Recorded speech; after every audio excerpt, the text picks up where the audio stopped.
Hello, I'm Norm Morrison, and welcome to the Santa Fe Report and Casita de Morrison. You may notice a bit of a change in my voice today. I've come down with some sort of a bug a few days ago, and just a sore throat, not that bad, and really have been feeling, pretty good otherwise, although it's really sapped my energy, and I'm finding that mid-afternoon naps are kind of a good idea.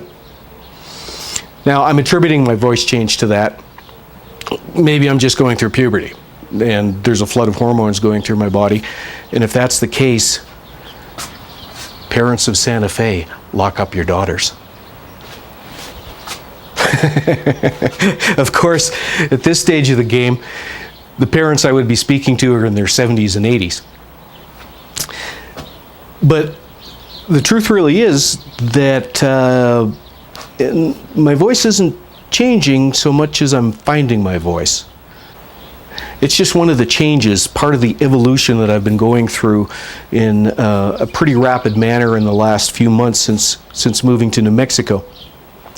Now, this has been going on, this evolution, 10 plus years now, and it's sort of been slow and gradual ascent.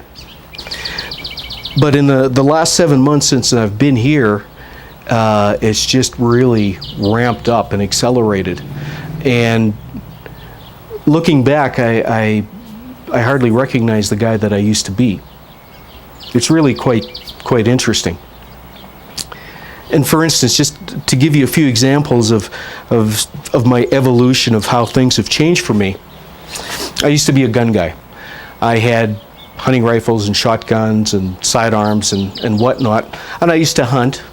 But I haven't done that for a long time. My interest in guns has just sort of dissolved, and I've got nothing against them, and I've got nothing against hunting if it's done responsibly, but it just isn't something that's part of me anymore. Now, I'm not against guns, but neither am I for them. And quite frankly, there's places on this earth that I wouldn't go if I wasn't carrying a gun. But since I don't choose to do that, I just don't go to those places. Politically, where I used to be a pretty conservative guy, my perspectives now have what I would describe as softened pretty dramatically. And when I say I was conservative, don't equate that with being Republican. But I've softened up. I've become more liberal, I guess is probably the best term in my perspectives on life. And again, when I say liberal, do not equate that with democratic. I'm neither Republican or Democrat.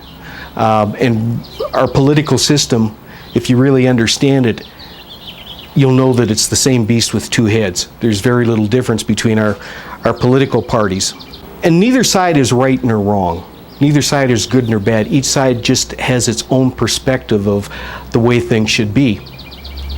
The unfortunate part is that in a lot of cases, in most cases, that political agendas serve the politicians and those people that pay them.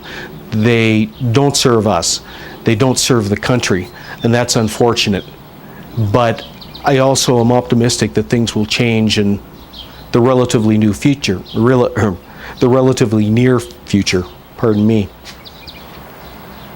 If I had to describe myself now, I would say that I am much more libertarian in my views. And essentially that means that I want to have the freedom and liberty to do what I want, so long as I'm not harming anyone else and not harming that around me. And that's not a particularly popular view. Everyone's so polarized in, being conservative or being liberal and thinking that their perspective is the only perspective, and of course it's not. It's just their perspective. There's 7.2 million people on the earth approximately, and there's that many perspectives. Some of them are similar, of course, but everyone's perspective is unique to them. I am a huge Second Amendment supporter, and not because it's about guns, but because it's about liberty. And when you look around in this country, particularly in the last almost 12 years, we've seen so many of our liberties and our freedoms slowly eroded away. And it's been done so incrementally that we hardly notice. And the things that we do notice, we're told that they've been done in the name of security, of our security. But the fact is, there is no security in life. Absolutely none. Security is fear-based. We need to feel secure because we think that we'll lose something, that something will change, and God forbid that anything change in our lives. Security is a complete illusion and construct. There's no such thing.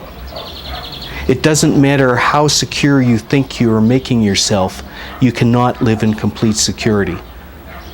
And when you come to realize that, when you're able to let go of the need for security, it's incredibly liberating, because you're no longer in fear of being in loss and of being in change.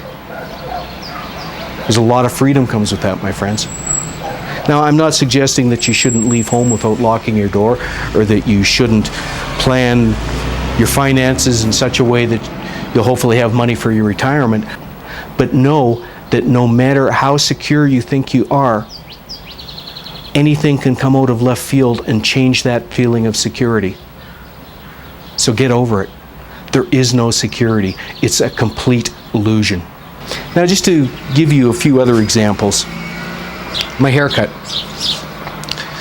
Now, this is as long as my hair has been for a lot of years.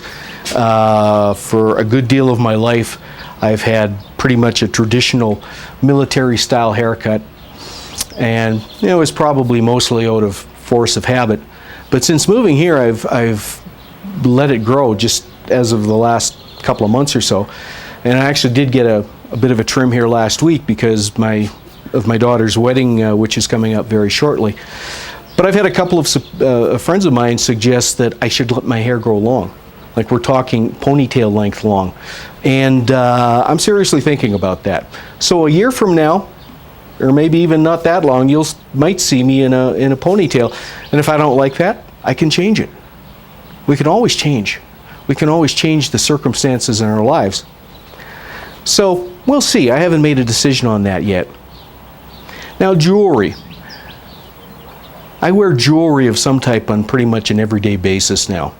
And it's not that I never wore it before. I used to have bracelets and whatnot, but it was like an occasional sort of thing. But now it's pretty much all the time. Now, here's my bracelet. Okay, silver and turquoise. I wear this every day, for the most part. And I wear studs in my ears, both ears. Okay, can you see that? Okay, now the Norm Morrison of even a year ago would not have remotely considered the possibility of having studs in his ears. Okay, just wasn't something that Norm Morrison did at any rate. And I didn't have anything against people that did, guys that did, but it just wasn't for me. But something shifted that allowed me to think that, you know, maybe that wouldn't be such a bad idea. Maybe that'd be kind of fun to do. Let's try it. And I had mentioned this to a friend, and at Christmas time, last Christmas, she took me out and bought me a set of studs, which was very kind of her. And, you know, I kind of like them. You know, I don't know if I'll wear them forever or not, but at least for now, I think they're kind of cool. You'll probably see me with some rings on, maybe some danglies. Who knows? Most of the people I know, most of my friends, have been very supportive of this evolution that they've seen me go through. But there have been a few people that are not so comfortable with it. For whatever reason, they aren't comfortable with the new Norm Morrison. And they have some particular beliefs that suggest to them that Norm Morrison needs to be a certain way, or men need to be a certain way, they need to behave in such a manner, or they need to dress in a particular manner, whatever the case may be. And because I no longer fit their mold of what is proper for Norm Morrison or for men or whatever the case may be, they're not so supportive. And that's okay. Whatever people think of me is fine. I don't feel the need to be a certain way in order for people to accept me or for me to get their approval. And I guess that's the biggest change that's happened to me. That's the biggest part of my relatively recent evolution, is that I don't give a shit. I don't need anybody to approve of what I do or how I am. And that, my friends, is incredibly liberating. Thank you for being here. Hope you can make it back. So until next time, hasta luego, my friends. I'm Norm Morrison. This is the Santa Fe Report.